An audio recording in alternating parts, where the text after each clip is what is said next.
Tinha esquecido que eu tinha uma reunião, precisei usar o Zoom para outra reunião, aí tive que tirar o vídeo anterior para poder continuar nesse aqui. Mas então, continuando as discussões do vídeo anterior, né? Eu estava falando, fiz uma introdução sobre a questão da independência dos Estados Unidos, e eu disse para vocês que agora a questão era responder à discussão proposta pelo Green sobre continuidade e ruptura entre a independência e a colonização. Mas, obviamente, para eu falar disso, eu preciso comentar um pouquinho sobre a própria colonização, né, e questões sobre a colonização. Como eu falei para vocês, fazer isso de uma maneira didática, rápida, vou pular várias coisas, passar por cima de várias coisas, porque isso não é uma aula de história da América.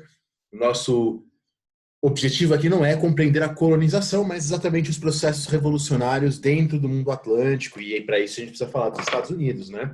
Então, e aliás, eu recomendo, quem quiser um manual legal de história dos Estados Unidos, um bom livro didático, com informações, datas, eu recomendo o livro da Suzy Grant, professora lá na Inglaterra, de História dos Estados Unidos, e foi traduzido por português pela editora Edipro, né? Vocês vão gostar, porque tem muita história dos Estados Unidos ruim, exatamente pelo motivo que eu falei para vocês, né? Da narrativa da nação, que lá é mais forte do que qualquer outro lugar que eu conheça, no Ocidente. Bom, de qualquer maneira, eu deixo recomendado, é um livro bastante crítico e tal. Então, bom, colonização das 13 colônias, né? A colonização da América do Norte inglesa. Estima-se que havia ali algo entre 2 e 10 milhões de indígenas, né? De 2 a 10 milhões de pessoas vivendo na América do Norte, no momento que os ingleses chegam. Tá? Essa é mais ou menos, você vê que é uma estimativa bastante ampla e da qual nós temos pouquíssimas certezas. O que nós temos certezas, isso de fato é impressionante para quem estuda um pouquinho de história da América do Norte, é a diversidade. A quantidade de populações que você encontra lá, de organizações políticas, eu não estou nem falando em termos de troncos linguísticos mesmo dentro de um grupo que tem uma língua semelhante, por exemplo, você tem uma diversidade de organizações políticas, de formas de viver impressionante. Vocês vão perceber isso ao longo da aula de hoje um pouco. Tá? A gente tem sociedades agrárias na costa oeste, tá? Você tem os Hopewell, né, em Ohio, em Illinois, você tem o uso da metalurgia por parte dessas populações, até os Cahokia, nas planícies do Mississippi, do Missouri, né? Então, enfim, o veneziano Giovanni Caboto, que foi anglicizado para John Cabot, chega à Terra Nova em 1497. Tá? É uma expedição com pouquíssimas repercussões. Tá? Há contribuições ali para a indústria pesqueira, né? Quando fala indústria pesqueira, estamos pensando, né, em termos de manufatura sempre, né? Como a gente já comentou, o uso do termo indústria antes da Revolução Industrial. Bom, mas sem muitas repercussões.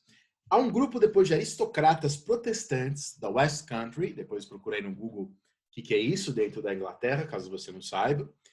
Tá? E este grupo de aristocratas, isso é uma coisa interessante, é um grupo que tinha ficado conhecido na Irlanda, tá? Pelo seu caráter carniceiro. Tá? Inclusive, há historiadores que apontam similaridades no trato com os indígenas e no trato com os irlandeses. Afinal, ambos ali aparecem como colônias, né, do mundo britânico. Então, um grupo que já tinha experiência nas guerras contra a Irlanda é um grupo que vai comandar aí essas primeiras expedições. Tá? O Humphrey Gilbert, por exemplo, era leitor de textos. Tem vários textos, tá? Se vocês quiserem o livro que eu indiquei para vocês, a autora fala de vários desses textos, como a completa e verdadeira descoberta da Terra Flórida, tá? Que é um texto de um oficial e navegador, Jean Ribault, que insistia na riqueza da região. Tá? O próprio Ribault chegou a criar uma colônia temporária ali em Fort Caroline, na Flórida atual, tá? Mas morreu em confronto com os espanhóis, em 1565. O próprio Ribault havia discutido com a Rainha Elizabeth se ela podia financiar o empreendimento. Então, veja que a questão aqui é uma questão, de fato, de um empreendimento.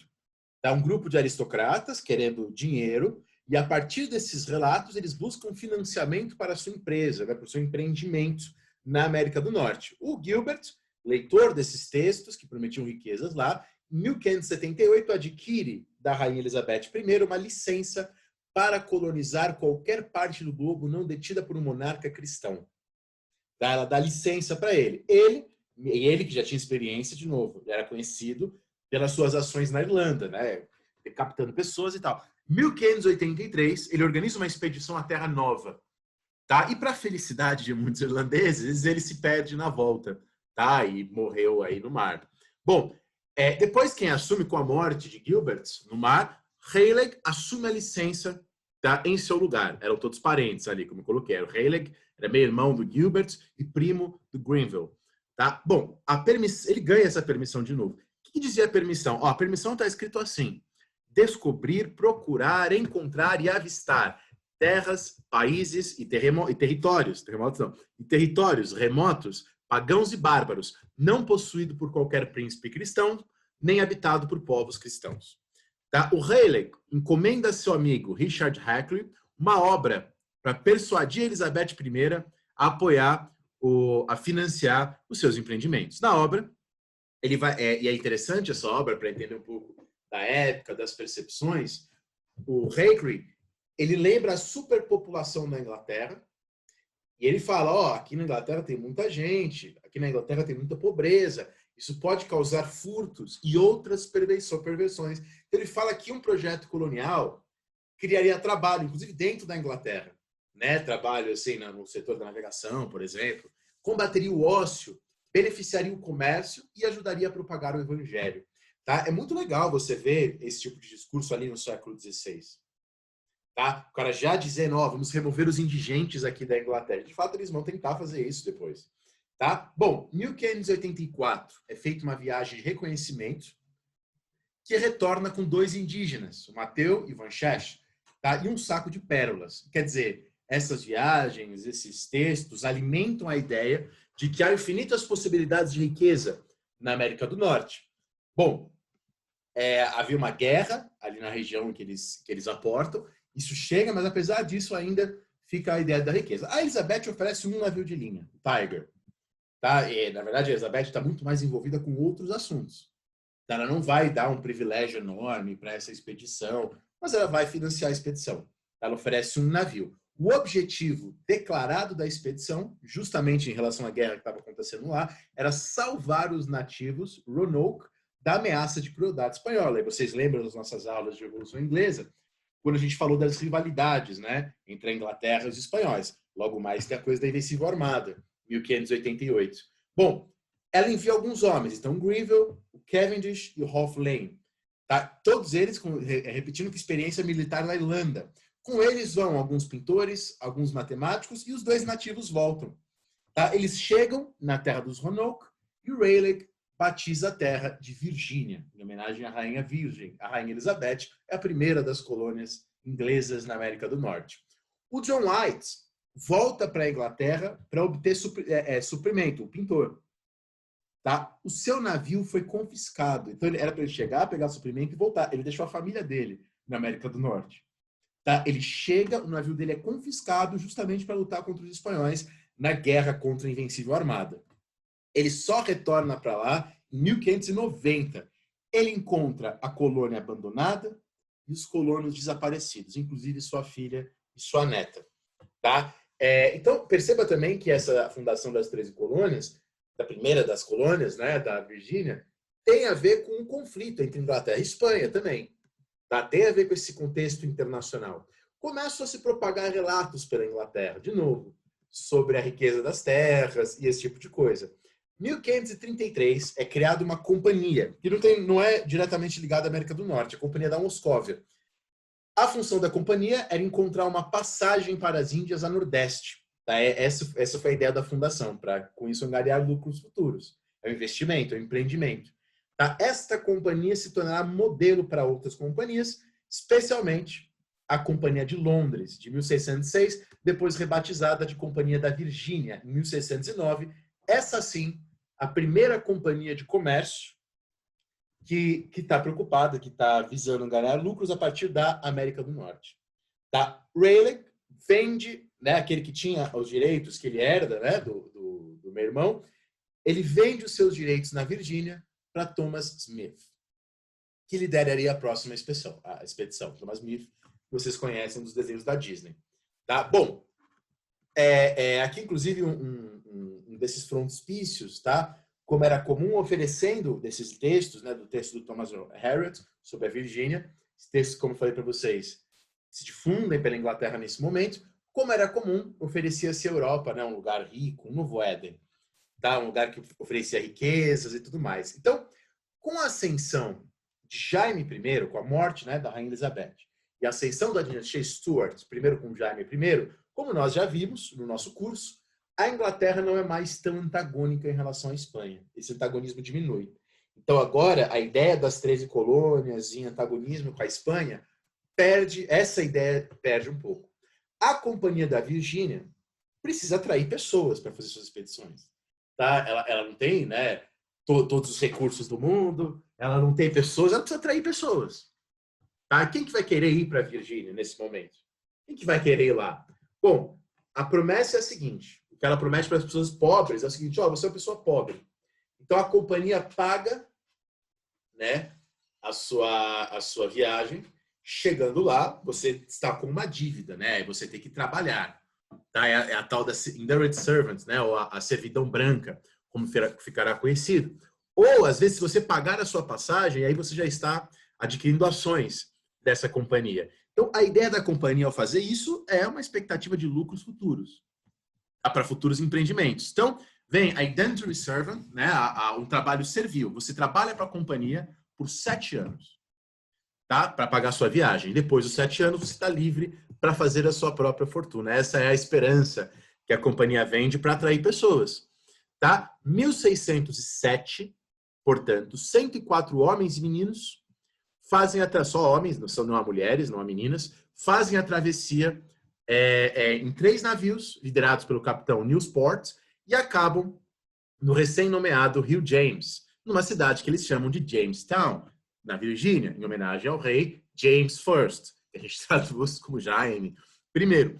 Tá? Os indígenas da região, os aloquinos, governados por Powhatan, o pai da conhecida Pocahontas, ficam desconfiados. E aí há toda uma história, que eu não vou entrar, de negociações e pactos entre John Smith, né, e essas pessoas que chegaram em Jamestown, e a Confederação Powhatan. Tá? Inclusive, eles sobrevivem muito adquirindo suprimentos da Confederação Powhatan.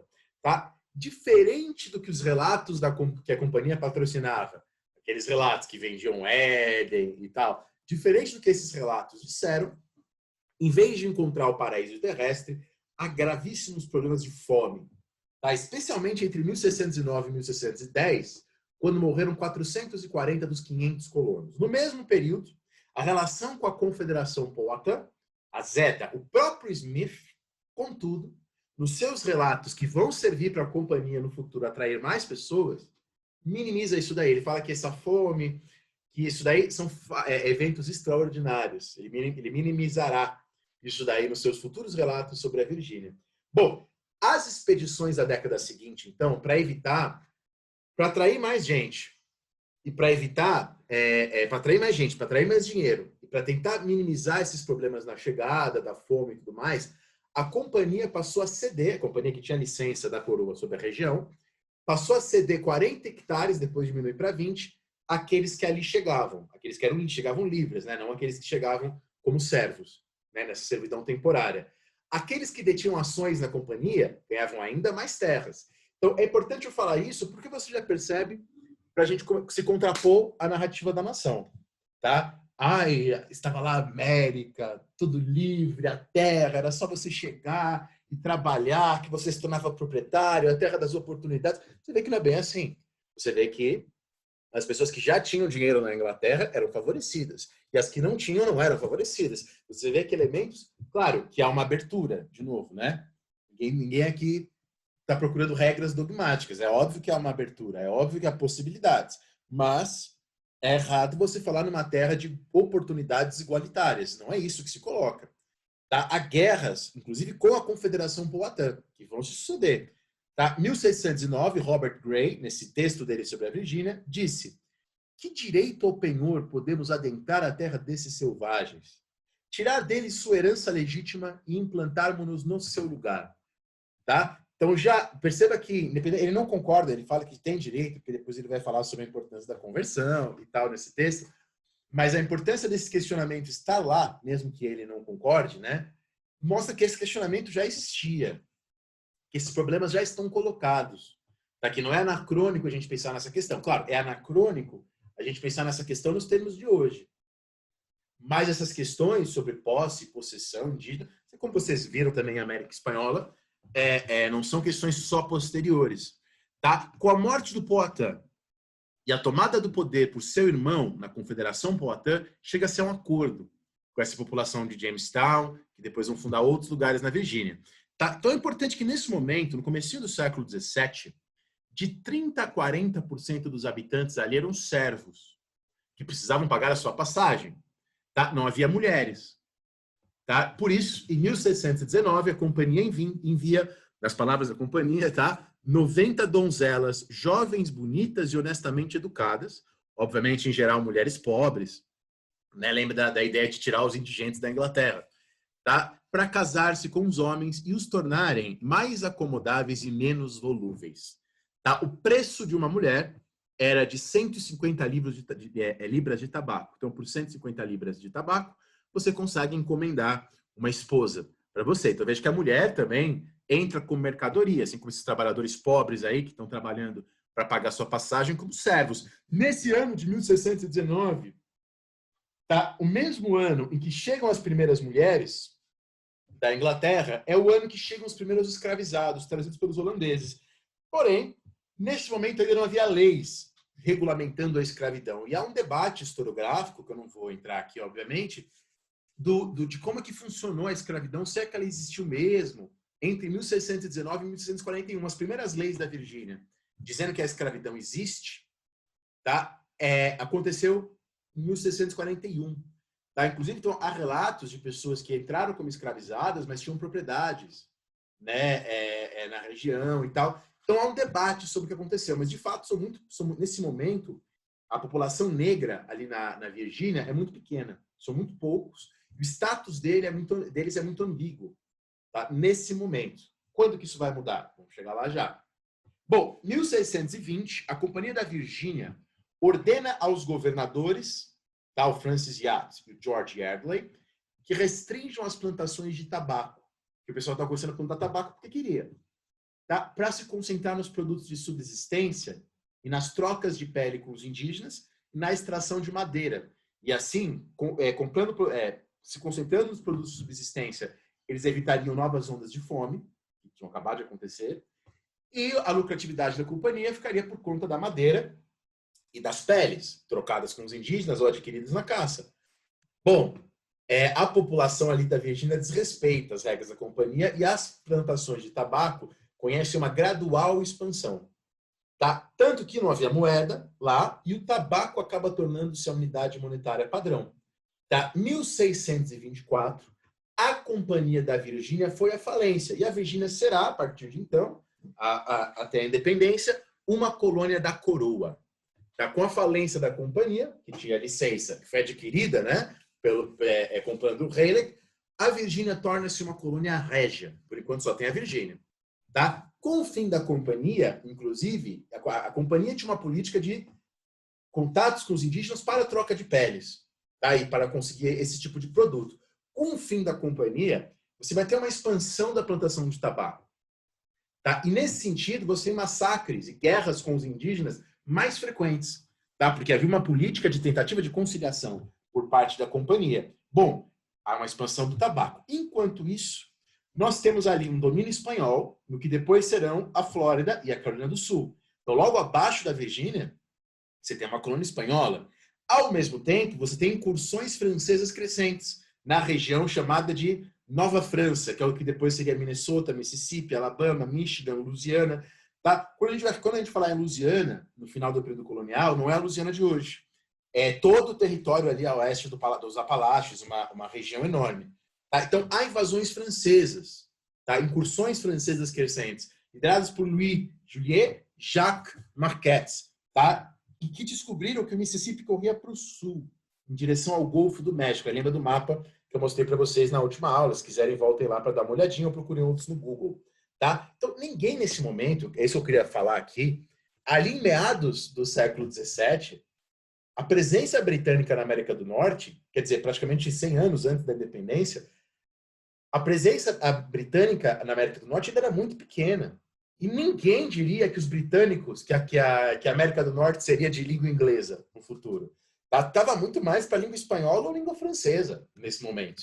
Tá? A colônia da Virgínia contava com um grande número de viúvas, de homens pobres. Funda-se a segunda colônia, Maryland, em homenagem à filha do agora rei Carlos I, que sucede o Jaime I. Carlos I é o que perde a cabecinha. Tá? A filha dele, a Henrietta Maria. Então, há uma expansão do tabaco e uma expansão da escravidão, tá? Na Virgínia e em Maryland. Tá? Como é que surgiu Maryland? Maryland, a segunda das 13 colônias, foi uma terra concedida a um único governador, tá? O George Calvert, depois herdada pelo seu filho, Cecílio Calvert, um católico, como o rei provavelmente era, lembra dessa discussão? Que esperava que a colônia fosse um refúgio de católicos. Então, quando eles criam a Marilândia, a ideia da Marilândia é que ela fosse um refúgio das populações católicas. E não foi isso que aconteceu. As expectativas desses primeiros governadores foram traídas. Tá? E o que acontece? Acontece na Inglaterra as revoluções inglesas. 1649, 41, 49, lembra todos os fatos. Nesse momento de guerra civil inglesa, vários protestantes vão chegando na colônia. Tá? E, mais importante aqui, eu sei que vocês não sabem disso, muitas guerras na Inglaterra são reproduzidas na América do Norte. Tá? Então, muitas guerras entre protestantes, entre católicos e protestantes, entre realistas e parlamentaristas. A Virgínia, ela é muito anglicana e muito realista nesse momento.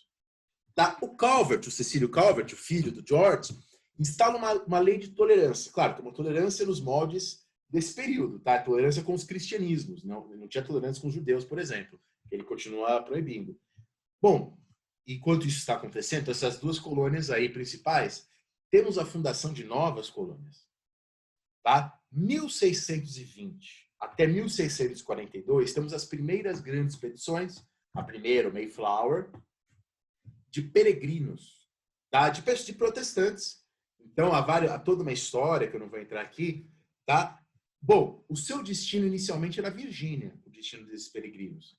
Eles não falaram, vamos para o norte, para lá no norte, a gente fundar uma coisa nova. Não, eles estavam indo para a Virgínia.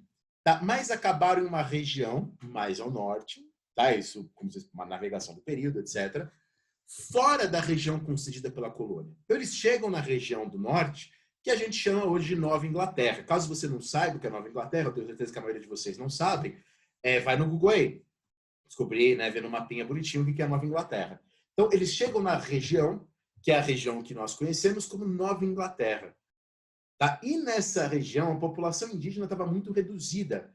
Provavelmente, houve uma epidemia, provavelmente peste bubônica, tá? Que mata 90% da população entre o Cape Cod e Maine, na América do Norte, da população indígena. Tá? Lembra das epidemias, vocês sabem disso muito bem, que dizimam. Tá? Antigamente achava-se que era varíola, hoje acredita-se que essa epidemia aí, uma das mais mortíferas da história da população indígena da América do Norte, foi peste bubônica. Claro, trazida pelo pessoal do Sul, pelos comerciantes, enfim. Bom, como vocês sabem, há toda uma dimensão mítica na história desses peregrinos, que eles teriam vindo, então, para fundar a colônia protestante. A viagem tinha também objetivos religiosos. Acho que não dá para negar isso. Mas os historiadores hoje têm visto com bastante clareza que há motivos econômicos bastante claros, comerciais. Uma das provas disso é que eles trouxeram alfaiates, impressores, sericultores, comerciantes. Entre os seus passageiros não eram só protestantes que queriam fundar, não.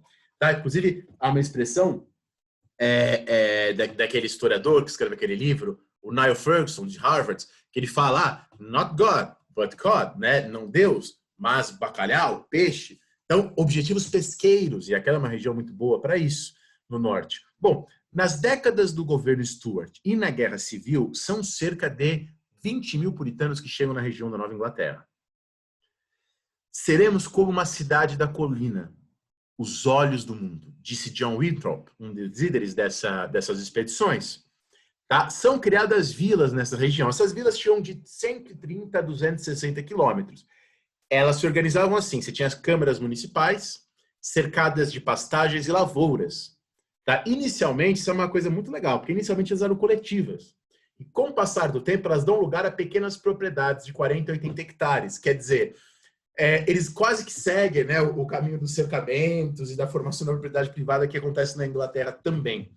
Bom, ser adotado por um alonquino era um crime punido com trabalhos forçados em algumas colônias e com a morte em outras. Se aquela coisa, né, que a gente tem que sempre pensar em história, se havia essa lei, é porque isso era algo que acontecia, ou que se esperava que acontecesse, né, de pessoas que iam viver entre os indígenas e ficavam felizes e que não queriam sair de lá. Tá? Então são fundadas 5 colônias. Das 5, 3 vão persistir, 2 depois vão se fundir a outras, que é o Plymouth e New Haven, e outras 3, 2 vão, e outras 3 vão permanecer até o fim, como as 13 colônias originais, que são Connecticut, Rhode Island e Massachusetts. Tá? Bom, essa sociedade branca do norte vai chegar a mais ou menos 90 mil pessoas em 1700. Tá? Com uma rígida estrutura patriarcal e religiosa. A gente tem um monte de documentação falando sobre a rigidez religiosa patriarcal do norte.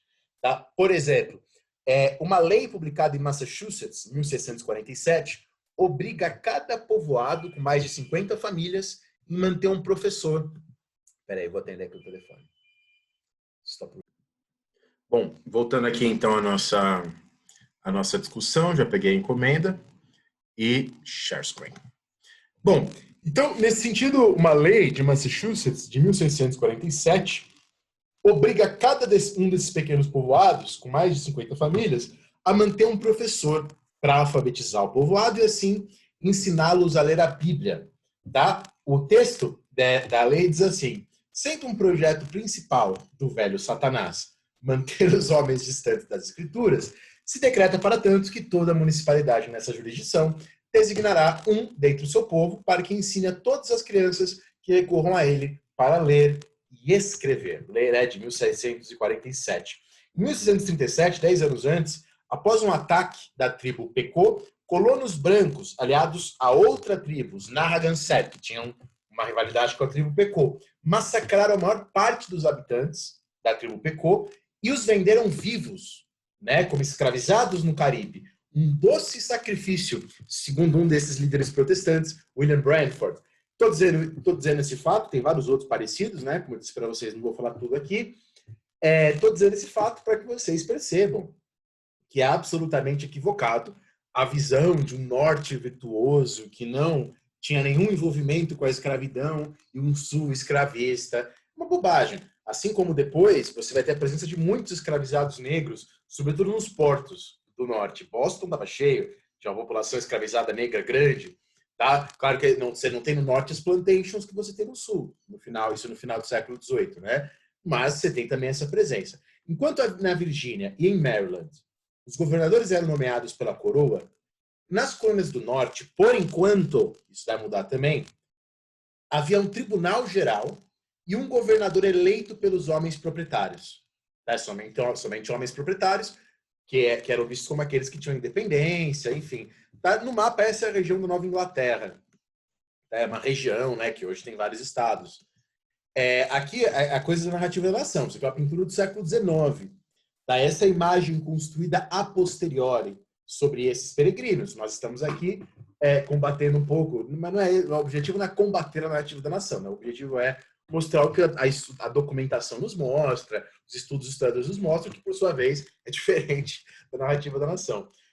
Roger, então, como eu falei para vocês, a hierarquia religiosa no mundo do norte, todos os relatos apontam para uma coisa muito, muito dura, né? Um puritanismo muito forte. Roger Williams era um desses homens do norte, da região, né, do que depois será Massachusetts, que foi um defensor da tolerância, inclusive para judeus. Tá? Ele diz, Deus não exige que uma uniformidade de religião seja promulgada e aplicada no Estado civil. Bom, ele foi banido de Massachusetts por conta disso e ele vai fundar a colônia de Rhode Island em 1636 para se tornar um refúgio de cristãos dissidentes. Quer dizer, como disse Tocqueville depois, a dissidência da dissidência, né? Porque o pessoal lá de Massachusetts também é dissidente. Tá? Então, a dissidência da dissidência forma a colônia de Rhode Island. Mesmo o pessoal do sul, os anglicanos da Virgínia, também são uma dissidência. Então, na verdade, se o norte puritano é uma dissidência dentro da igreja anglicana, esses são a dissidência da dissidência da dissidência. Tá? A Anne Hutchinson, outro exemplo famoso, uma grande pregadora, dissidência da dissidência, defensora de uma comunicação direta com Deus.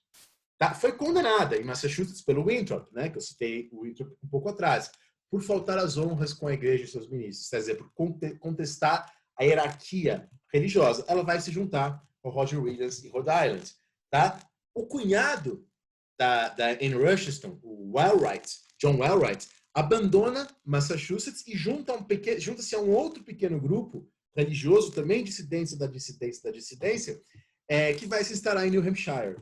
Né? Então aí você tem as colônias sendo criadas. Tá? O reverendo Thomas Hooker também abandona Massachusetts e leva seus seguidores ao Vale do Connecticut, em 1836. Então, o original desses peregrinos, a colônia original foi a colônia de Massachusetts, e a partir das dissidências, temos aí a fundação de mais 3 dessas colônias do norte. Bom, 1662 é feito em Massachusetts, que ainda é a maior, né, dessas colônias do norte, o Pacto do Meio Termo. O que é o Pacto do Meio Termo? Podem ser membros da igreja os netos dos primeiros colonos.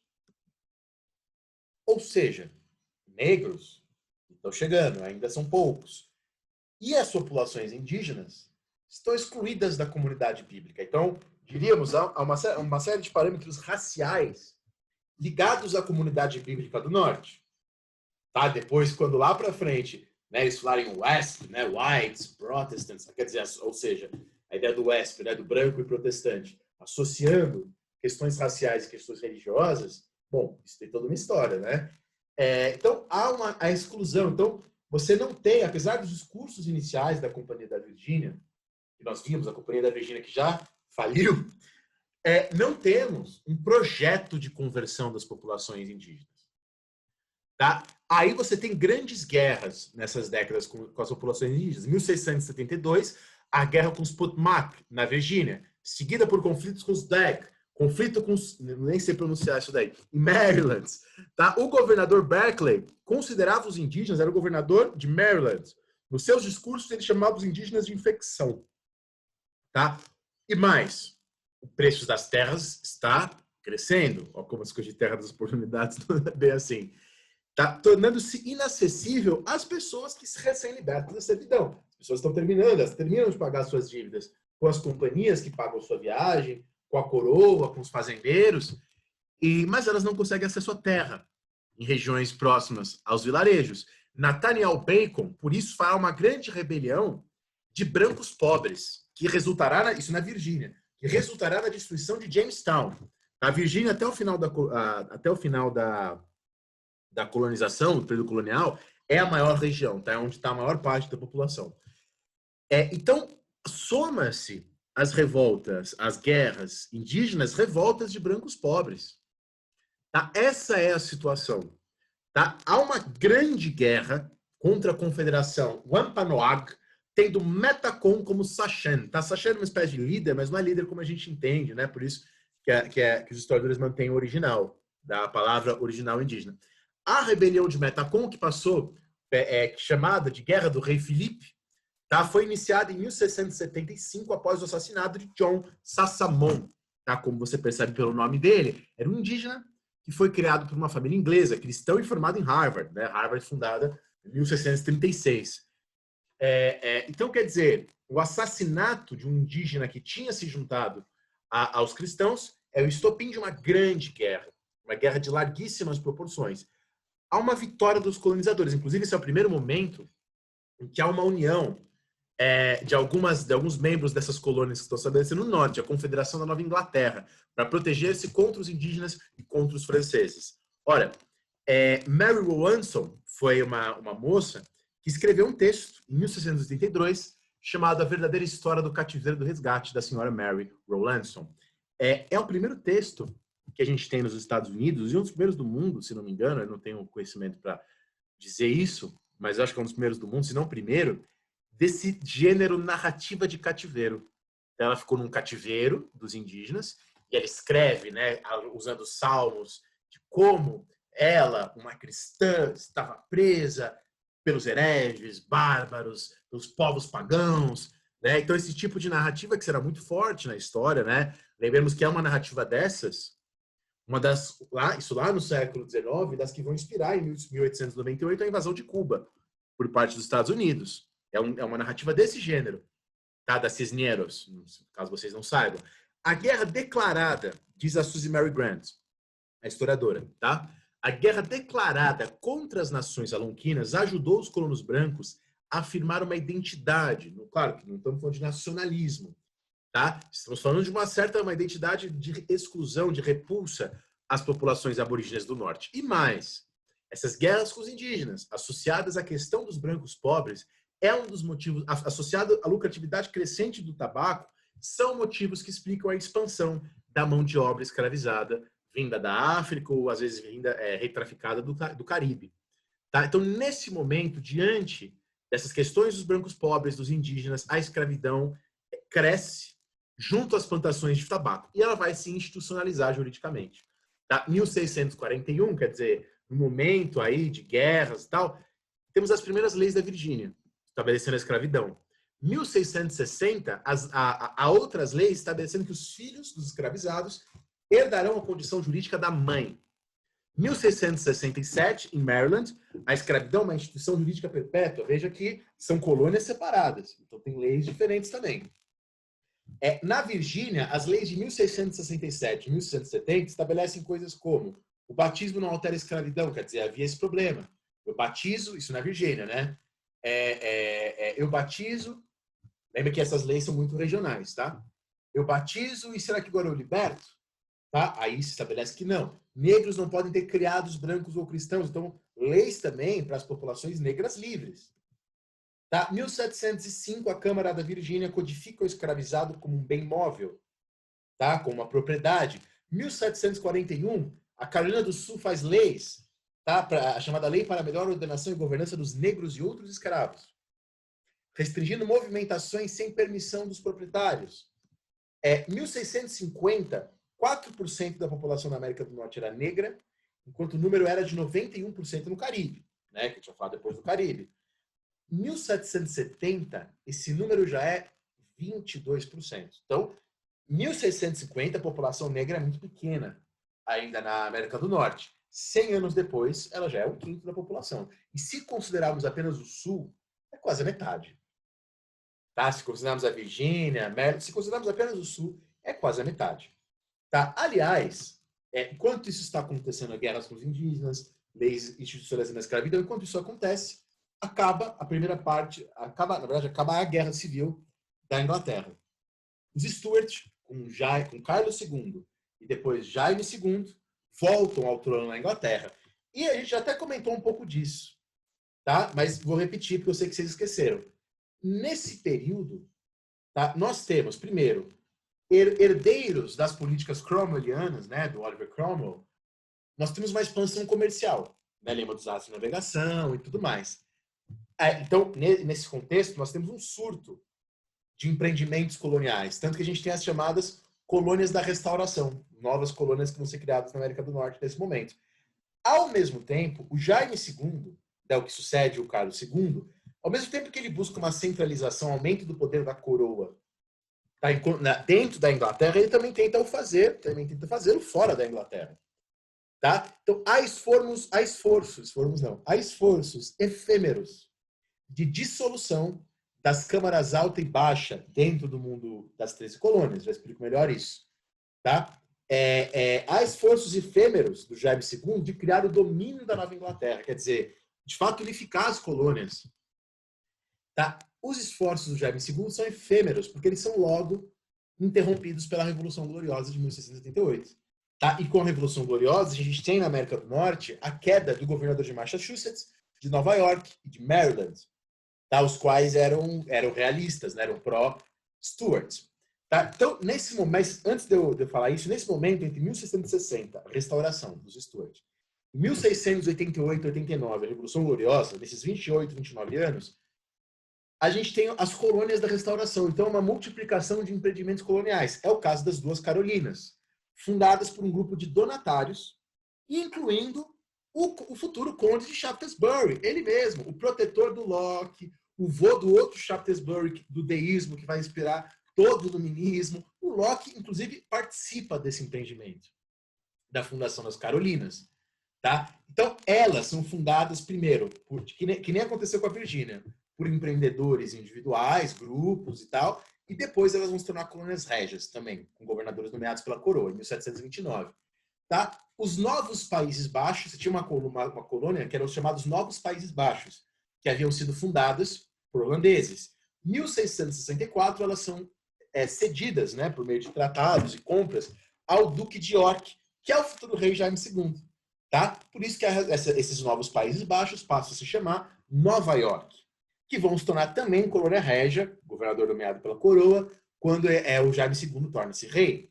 Tá? Uma parte dos novos Países Baixos foram cedidas ao William Berkeley e ao George Cartland, e essa região se torna Nova Jersey, também colônia régia a partir de 1702. Tá? Então, você vê que a maior parte das colônias da América do Norte, os governadores eram nomeados pela coroa. Tá? Há um consórcio de Quakers, com muitos escoceses, inclusive. Lembra dos Quakers? Que eram contrários à escravidão, contrários.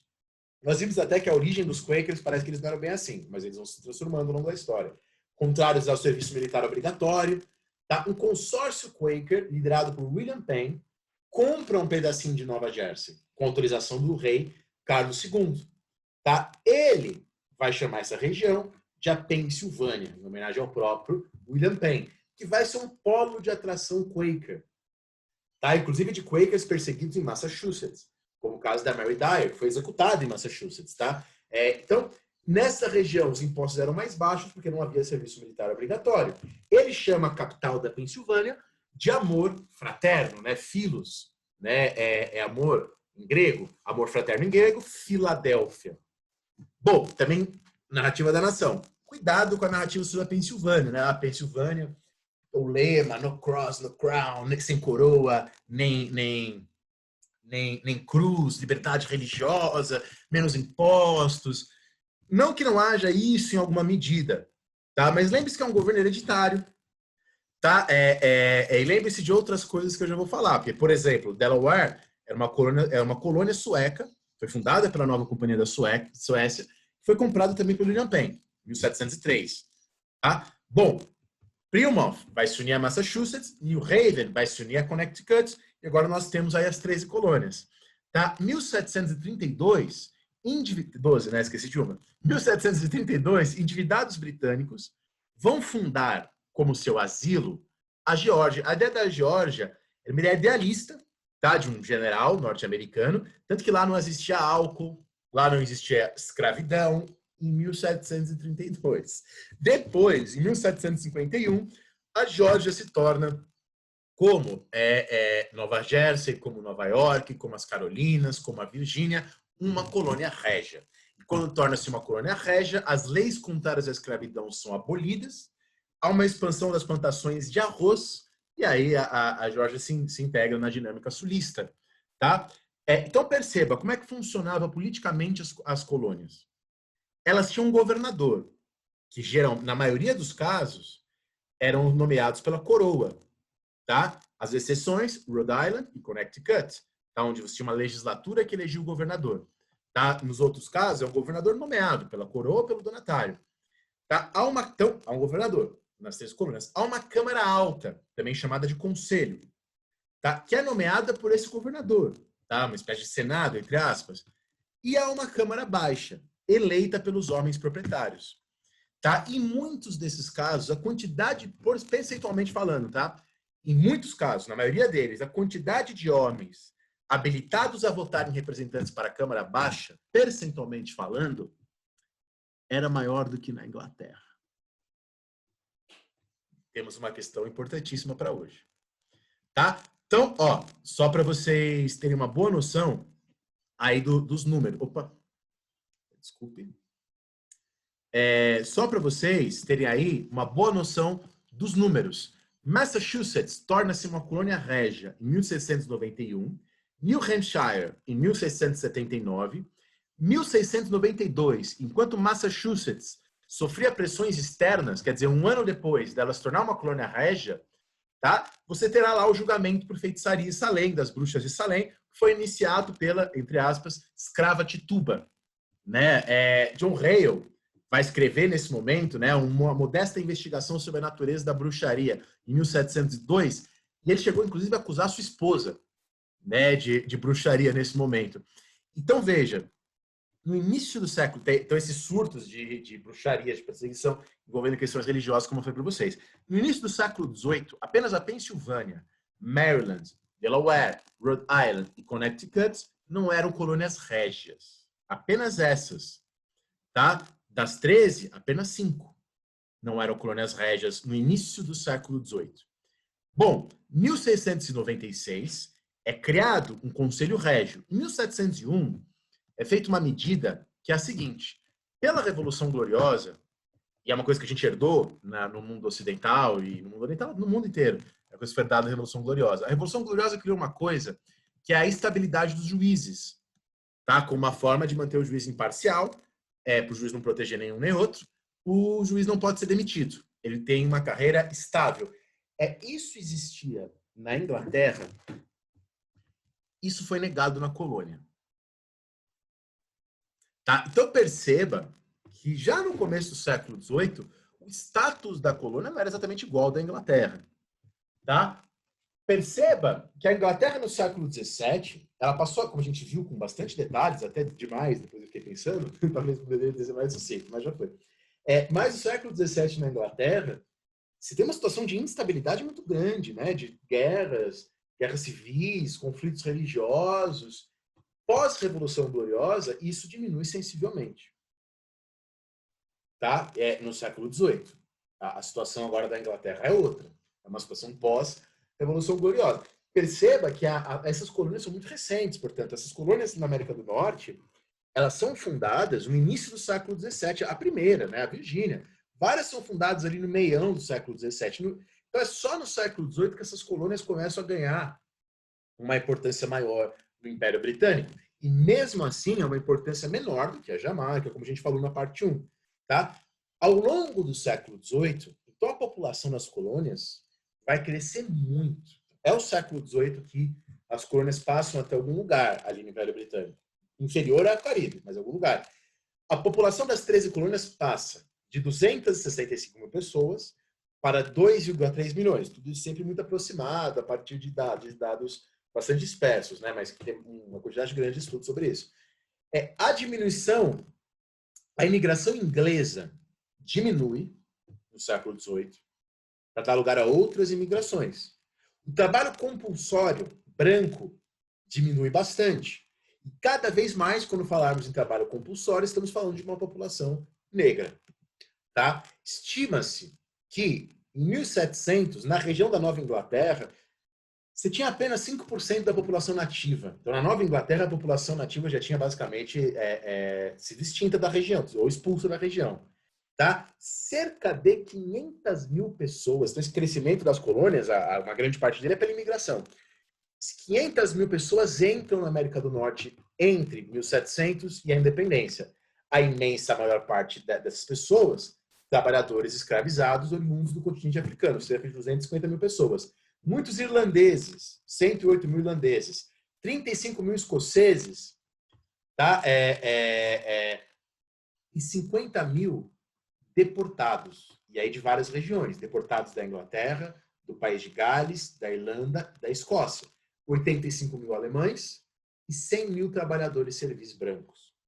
Tá? Na Guerra dos 7 Anos, há uma quantidade muito grande de habitantes do Sacro Império Romano-Germânico. Alemães vão morrer. O século XVIII lá é o século de muitas guerras, como 17 também, 19 e 20 também. Enfim, 100 mil trabalhadores civis brancos entram, então ainda existe, não sumiu, tá? Embora você vê que são menos agora do que trabalhadores negros, mas ainda existem os trabalhadores civis brancos.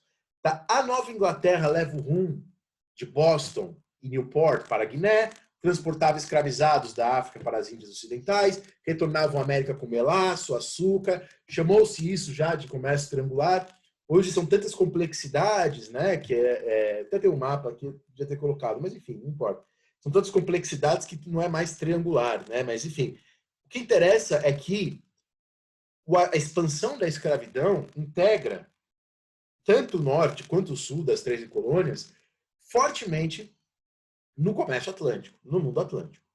Tá? 1720, Glasgow, na Escócia, importava metade do tabaco da América. Tá? No norte, Boston e Newport concentravam uma grande quantidade de escravizados. Os escravizados do norte estão sobretudo ali, empregados nos lares, como garçons, cocheiros, ferreiros, cabeleireiros, sapateiros. A quantidade é menor, porque as plantations de tabaco e também um pouco de arroz estão no sul. Se concentram no sul, mas isso não significa dizer que a escravidão no norte está ausente. É importante não esquecer disso. Tá? E a maior parte da população está na Virgínia. Então, perceba, o século XVIII na América do Norte é um século de expansão, como é também no Caribe. Na verdade, é mais no Caribe. Tá? Como vocês vão ver depois comigo. Expansão econômica, expansão urbana, 1/5 da população de todas as 13 colônias está na Virgínia. Tá? Contabilizando, obviamente, também a população escravizada. A Virgínia é o estado mais poderoso, é o estado mais influente, é o estado de onde vão sair a maioria dos líderes da independência. Bom, e no século XVIII, as 13 colônias estão no bojo, estão inseridas nas grandes guerras, como a Guerra do Rei Guilherme, como a Guerra de Sucessão Espanhola, com fortes conflitos na Carolina do Sul e na Flórida, né, contra os espanhóis, com alianças de franceses com as populações indígenas. Tá? As populações, acho que está bem claro aqui, embora a minha exposição seja breve e sumária, mas que as populações indígenas estão longe de serem passivas nesse processo, né, de estarem lá morrendo. Elas fazem alianças, elas se engajam, elas atacam. Tá? Na Guerra de Sucessão Austríaca e, finalmente, na Guerra dos 7 Anos, ou na Guerra Franco-Indígena, como fica conhecida ali. Tá? Bom, o período pós-Guerra dos 7 Anos é o marco cronológico que a gente usa para falar de uma crise das relações entre Inglaterra e 13 colônias, crise crise e transformação nas mentalidades, que leva à independência. Mas antes, então, de eu falar dessa crise, agora que vocês têm essas informações que eu dei para vocês, como Green argumenta pela continuidade? Tá? Então, agora que eu fiz esse panoramazão, tá? Simplão, só para vocês terem uma noção também cronológica, porque às vezes, na escola, por exemplo, e eu estou pensando na minha experiência como professor, tá? Sempre que eu falo assim, os livros didáticos, a escola, eu não sou da área de educação, então eu não fiz uma pesquisa, né, sobre como isso funciona no Brasil. Estou só falando de como foi a minha experiência, tá? É bom falar isso, para vocês não me entenderem errado. Mas na minha experiência, que eu tive como professor, é muito comum nas escolas um tratamento ahistórico, né, das 13 colônias. Chegam os ingleses, e aí tem o norte, e aí tem o sul. E aí o norte é assim, o sul é assim. Tá? Como se, né, não tivesse uma história, como se a coisa fosse dada. E eu acho legal, quando você historiciza, você vê o quão é recente, né, o quão a independência é muito próxima à fundação da primeira colônia, né, a 1607 lá a Virgínia, a independência em 1776, tá? E só a Virgínia, tem as outras colônias, enfim. E aí você vê muitas diferenças, mas também muitas semelhanças com a colonização brasileira. E é um pouco aí que vem o Green. Tá? O argumento dele é o seguinte. Então, primeiro ele abre o texto dele citando alguns filósofos que já estão conhecendo bem com o nosso curso. Né? Ele fala assim, em tudo, exceto no comércio exterior, a liberdade dos colonos ingleses é total. Em todos os aspectos, igual a dos concidadãos em seu país de origem, e lhes é assegurado da mesma forma por uma assembleia de representantes do povo. O governo das colônias inglesas é o único que, desde que o mundo começou, podia dar segurança aos habitantes de uma província tão distante. O Green usa esse texto de uma maneira que eu não concordo. Ele usa esse texto para dizer o seguinte: olha como a Inglaterra tinha, como havia uma percepção de que as 13 colônias tinham autonomia, de que as 13 colônias tinham a própria assembleia, as próprias instituições. Não que isso seja mentira. Mas a questão é, o Smith está escrevendo em 1776. E o Smith está escrevendo isso. Por que ele está escrevendo isso nesse ano, no ano da independência? Ele publica isso esse ano na independência. Porque o Smith era contrário àqueles aumentos de impostos, daquelas leis que os ingleses estavam fazendo nas 13 colônias. Isso o Green não coloca no texto dele. Tá? Que, na verdade, o Smith está dizendo isso para combater o inverso disso que estaria acontecendo na percepção do Smith. Tá? Então, não que não houvesse representantes, não que não houvesse uma determinada liberdade, mas o Smith não está falando isso porque ele acha que isso existe. Ele está falando isso porque ele quer que isso exista no futuro. É a importância do contexto, né? Nas citações. Montesquieu diz assim: permitindo assim que as colônias adotassem a forma de seu próprio governo, Montesquieu disse que a Grã-Bretanha assegurou que as colônias prosperariam, que os povos emergiriam das florestas e ilhas para as quais seus ancestrais tinham migrado e que os colonizadores seriam capazes de considerar a si próprios e serem considerados por outros intrinsecamente britânicos. Tá? Então, na visão, agora citando Green, as observações de Smith poderiam dar a entender que a transferência de instituições parlamentares, né, Câmara Alta, Baixa, que a gente viu que tem nas 13 colônias, com outro nome, mas tem essas ideias, faziam parte de um plano maior, feito às vésperas da colonização, com o objetivo de replicar a comunidade inglesa pelo mundo, tá? Com a sua jurisdição de coroa e Câmara Alta e Baixa. Mas essa sugestão não é verdadeira, tá? Não é assim que aconteceu. Nesses livros didáticos que eu trabalhei, na minha experiência, eles reproduziam muito uma expressão do Burke, claro, sem dizer que era do Burke.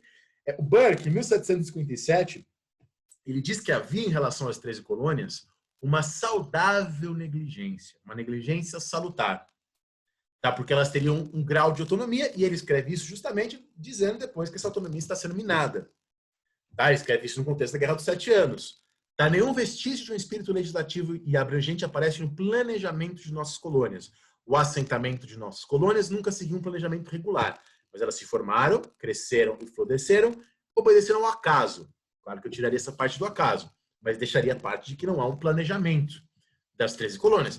Eu sei que todos vocês já sabem disso, mas tá bem claro que é por isso que a gente não fala. Por essa rápida exposição, está bem claro que uma ideia de colônia, de povoamento, é uma ideia que seria contrária aos fatos históricos. Tá? Primeiro, porque ela pareceria que houve um planejamento, e vimos que não é assim. Segundo, que ficou bem claro que as companhias fazem investimentos lá procurando o enriquecimento.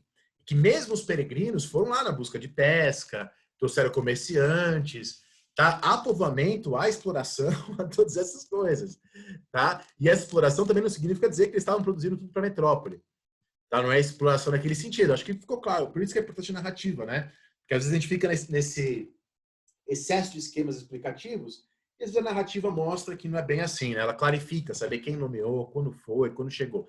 Nenhum dos estados-nação emergentes da Europa tinha, diz estou aqui reproduzindo o Green, tinha recursos coercitivos necessários para estabelecer suas hegemonias em partes do Novo Mundo, nem recursos para mobilizar essas pessoas. Então, também tem o fato de que a colônia, a coroa, e ele fala isso também sobre outras coroas, não tinham recursos para fazer uma colonização totalmente centralizada, comandada pela coroa. Todas elas precisavam desses agentes intermediários, companhia de comércio, governadores, donatários. Como consequência, durante os primeiros estágios da colonização, qualquer Estado-nação que contemplasse empreendimentos de risco no ultramar delegava a tarefa a grupos particulares. Tá? Não só na América do Norte, também nas Bahamas, pensando na Inglaterra, na Jamaica e nas Índias Orientais. Uma das grandes coisas do Green é que a gente não pode ficar pensando nas 13 colônias, de novo, como separadas do seu contexto das outras colônias britânicas. É apenas nesse sentido que a gente pode falar numa negligência salutar, não uma fraqueza da colonização. Porque uma fraqueza supõe que há um projeto enfraquecido, sei lá, coisa do tipo. Tá? Falamos em negligência salutar só nesse sentido. Tá? Esse desenvolvimento de instituições autônomas, junto ao desenvolvimento econômico, gerou, e essa é uma grande questão, essa é uma das grandes causas da independência, reivindicações por parte das populações dos colonos fortalecidos de que fossem estendidos às colônias os mesmos direitos de segurança ou propriedade e participação cívica que havia na Inglaterra ou que eles achavam que havia na Inglaterra. Não importa a diferença. Então, quer dizer, há uma grande autonomia dessas colônias. Há instituições, conselhos, como nós já vimos, uma Câmara Baixa, como nós já vimos. São colônias separadas, com colonos britânicos. E quando temos o crescimento econômico, fica mais clara a reivindicação dessas pessoas para que elas tenham o status, os direitos, os freeborn rights, né, os direitos dos ingleses nascidos livres, os mesmos direitos, como, por exemplo, que o juiz tenha a proteção, coisa que não tinha. Tá? Então, veja, os direitos ingleses não são impostos às colônias, pelo contrário, são exigidas pelas colônias, e não apenas na América do Norte.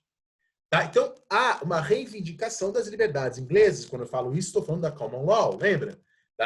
que tem a ver também depois com as leituras da Carta Magna, com interpretações, não a Carta Magna ela mesma, né? Como nós já falamos, mas leituras feitas depois. Então, sistemas de leis e liberdades que eles querem também trazer para as três colônias. E aí aqueles teóricos da Carta Magna que a gente viu, como Coke, tá, que fazem parte disso. Tá? Então, a jurisprudência inglesa, eles usam dessa tradição da jurisprudência inglesa para exigir direitos para eles também. Tá? Então, segundo esse historiador, George Dargaud, a tentativa, você vê que eu misturei o inglês e o francês, a tentativa de estabelecer a lei inglesa e os direitos e liberdades dos ingleses foi constante do primeiro povoado até a Revolução. E é uma demanda que cresce, que ganha força. Tá? E mais, para atrair povoadores, esses organizadores da colônia, esses donatários, essas companhias de comércio, logo descobriram que eles tinham que oferecer também esses direitos. Então havia a promessa de que lá eles ainda seriam freeborn rights, ainda teriam os freeborn rights. Tá?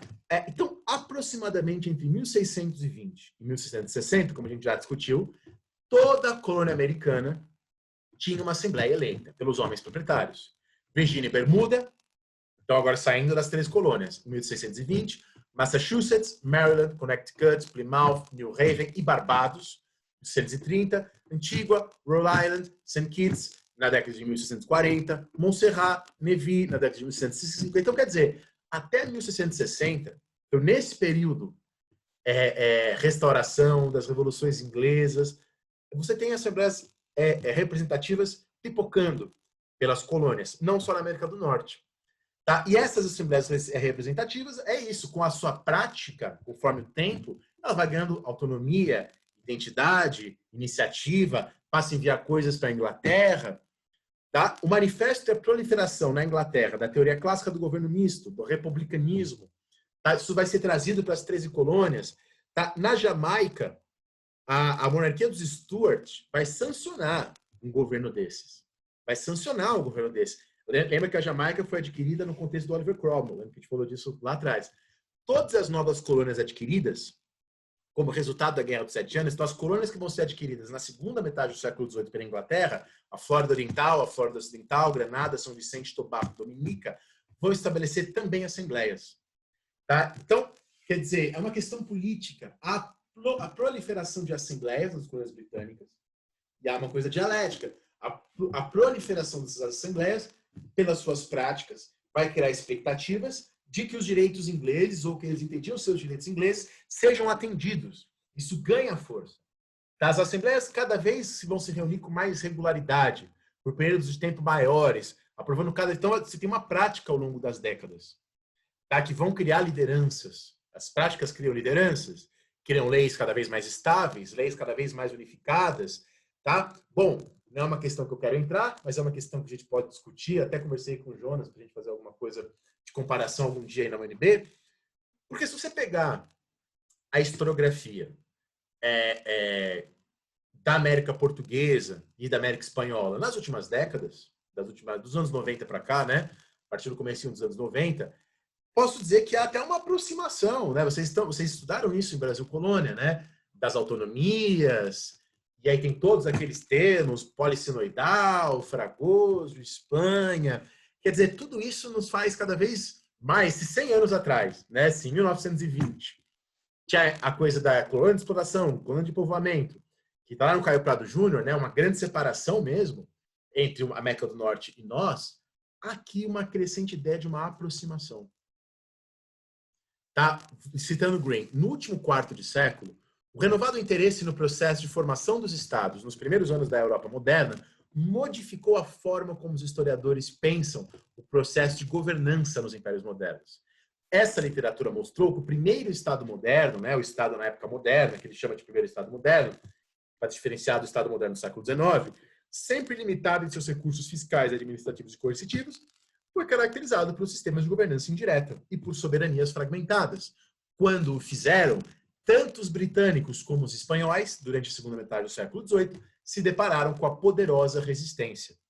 Tá? Então, quer dizer, o aumento de uma tentativa de centralização, de maior controle, nas últimas décadas do século XVIII, é em Portugal, é na Espanha, é na Inglaterra, é na Áustria, é na Rússia. Ah, professor, aquilo que na historiografia chamava antigamente despotismo esclarecido. Pois é. Essa ideia de centralização que tem no final do século XVIII, que tem a ver com a formação já desse Estado moderno do século XIX, vai encontrar uma grande resistência, que é quando teremos as independências. Porém, então, é isso. Então, esses são os argumentos da continuidade. Tá? Já há tradições de governança, já há demandas de autogoverno, bem antes da Revolução Americana. Tá? E os Estados Unidos estão num contexto maior, e ele é muito parecido com esse contexto. Nada disso que o Green diz, eu sou contra, eu nego. Por isso que eu sou um rupturacionista, se é que essa palavra existe, moderado. Porque eu acredito que tudo isso é verdadeiro. Tá? Porém, isso não é tudo. Tá? Por exemplo, qual que é o texto mais lido na imprensa dos Estados Unidos? É o texto Paine, o Common Sense. Falaremos dele bastante. O que o Paine diz no Common Sense? Ele diz exatamente que o que os americanos estão fazendo não é pedindo direitos dos ingleses, porque os direitos dos ingleses, ele, Thomas Paine, em inglês, era uma porcaria. Gente, a Inglaterra é servidão, a Inglaterra é fake, é maquiagem aquilo lá. Tá? É isso que o Paine diz no Common Sense, que aquilo é fake, que aquilo é maquiagem. Vocês não querem os direitos dos freeborn ingleses. Vocês estão fazendo uma revolução, e ele usa essa palavra. Tá? O Harvey Kay, no meu último debate com ele sobre o Paine, ele falou uma coisa muito legal, até algo para ser desenvolvido em pesquisas. O Paine oferece um espelho para a América do Norte, falando no Common Sense, falando, gente, vocês não estão fazendo o que vocês acham que vocês estão fazendo, vocês estão fazendo outra coisa. Eu sou inglês, eu sei disso. Tá? Eu sou um operário inglês, o Paine era um operário inglês, era alguém que vem das classes populares. Tá?